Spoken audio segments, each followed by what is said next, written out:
আপনারা যার জন্য অপেক্ষা করতেছিলেন আমার পরম শ্রদ্ধেয় বড় ভাই হযরত মাওলানা আনিসুর রহমান আশরাফি দামাত বারাকাতুহুমুল আলিয়া বারাকাল্লাহু ফি হায়াতিহি। সবাই বলেন আমিন।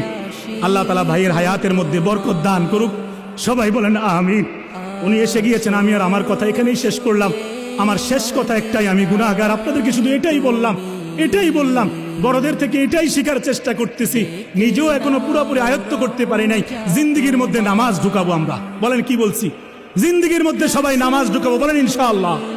হ্যাঁ, জিন্দেগির মধ্যে নামাজ যদি সুন্দরভাবে ঢুকে যায়, বাকি অন্যায় আল্লাহ তাআলার পক্ষ থেকে যেই আয়াত বলছিলাম, ইন্নাস সালাতা তানহা আনিল ফাহশাই ওয়াল মুনকার, নামাজ আমাদেরকে অন্যায় অশ্লীল থেকে বাঁচায়া রাখবে।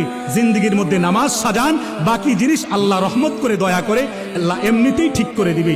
আর দিনদার ওলামায়ে কেরামের সাথে আসা যাওয়া সম্পর্ক, তাদের বয়ান শুনেন, দেখবেন আল্লাহ তাআলা আরো বেশি দিলকে পাল্টায় দিবে। ইয়া আইয়ুহাল্লাযীনা আমানুত্তাকুল্লাহ ওয়া কুনু মাআস সাদিকিন। আমি আপনাদের সামনে পবিত্র